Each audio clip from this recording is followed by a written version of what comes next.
All right, guys, welcome to Forecasting with Friends. I'm friendless today. I'm here all by myself, but that's okay.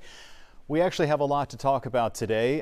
First of all, I want to thank you for joining us for Forecasting with Friends. We do this daily at 11 a.m. here exclusively on our digital platforms. For example, you might be watching right now on Fox Local, which is our subscription-free, payment-free, everything-free way for you to enjoy all of the content that we have here at Fox 26, including all of our newscasts, more than 50 hours a week of live news. We also have all of our extras. Like, for example, right now I'm kind of in the middle of just finishing up recording my Mondays with Mike segment that airs each week at 12:30 on Mondays.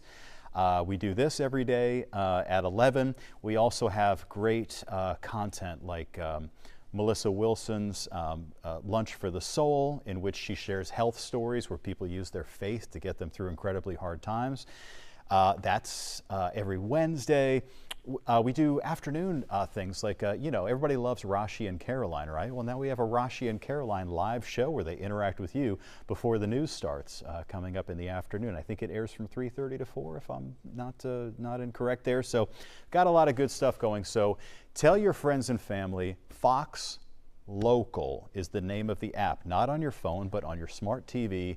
We now include Samsung as well. It used to be like the Samsung people were like, what happened? I can't join. Well, now you can. So Roku, Fire TV, all that stuff, Samsung. What I want to talk about today is something that's actually kind of serious. Well, it's not kind of serious. It's very, very serious.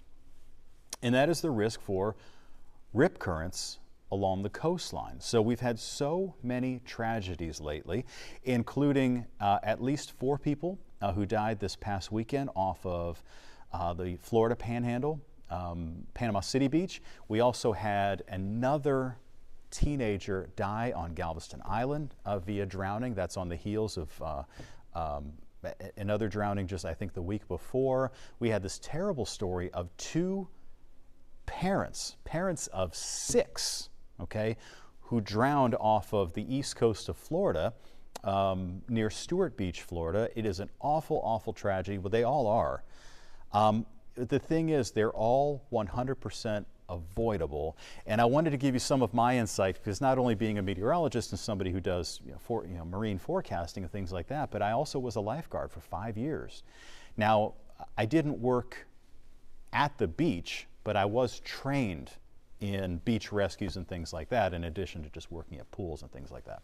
So what I want to do is, if we could pull up our Lynx 1 weather graphics, I want to talk a little bit about rip currents. So first of all, the best way to avoid getting in a rip current, to avoid surviving, or I guess the best way to survive a rip current is to not get in the rip current, I guess is what I'm trying to say. So only swim near lifeguards. A lot of our beaches have lifeguards. Galveston, many of them do not. Avoid swimming when you can visually see that the waves are rough. Of course, this is unless you're an experienced swimmer, like a surfer or something like that, and you know what you're doing. Red flags at the beach mean dangerous swimming conditions. Never swim near jetties or near piers. We have a lot of them on Galveston Island, and I'll show you what they are here coming up in just a second. And finally, this is my best advice to you. When in doubt, stay out. I mean, it just means if you have any doubt as to the safeness or the safety of the swimming conditions, just stay out. What is a rip current? A rip current is a way for water to get back out away from the shoreline. When waves break along the coastline, they will be pulled back out to sea by gravity. If there's any weakness in the sandbar or in the sand just off of the coastline, it will rip through that sand. It'll create a rip, and that will facilitate the flow of water away from the coastline. It's all very natural. It's all a balance. There's really nothing wrong with them per se. The problem is that when people are swimming and they get caught off guard by this, you can get pulled away from the coastline. At the same time, what happens, and I think this doesn't get talked about enough, is that a lot of people are standing where they can safely stand. If you don't mind, Bradley, if you come back to me on camera. So a lot of people are enjoying the ocean, right? And let's say the water's up to here. and you're doing fine, right?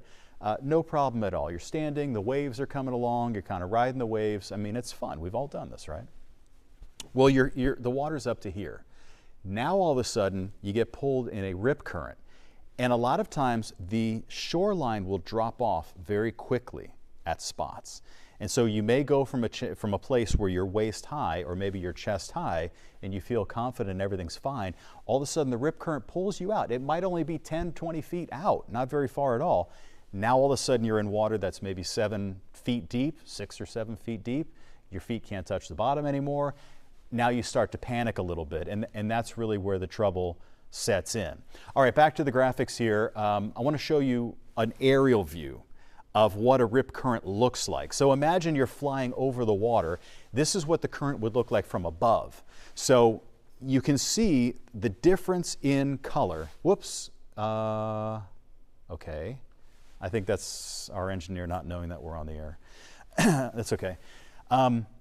This is what it looks like. You can see the difference in color when you're looking at it from above. You have the regular waves that are crashing along the beach or breaking along the beach that are white, and then you have this cut in the middle, this rip in the middle, that's the darker green.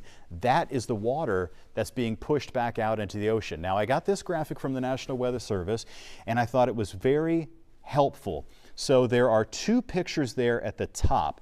That's your point of view when you're at the beach. This is what it looks like when you're looking out into the water. You could actually see the rip currents. And so I think it's really obvious in the second picture, the one that's on the upper right, that I have an arrow pointing to, where you can see most of the beach there just has those white capped waves that are breaking along the coastline. And then there's this darker area, this channel, that is the rip current. That's where, if you were standing in the water, you would be pulled out away from the coast. Now, the bottom pictures both show basically the same thing, again, from that aerial view, where all of that water is being pulled out away from the coastline.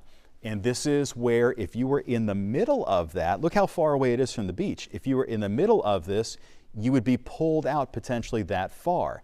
And the key to surviving it is to try and float, to not panic, and to not try to fight the current and swim back toward the coastline.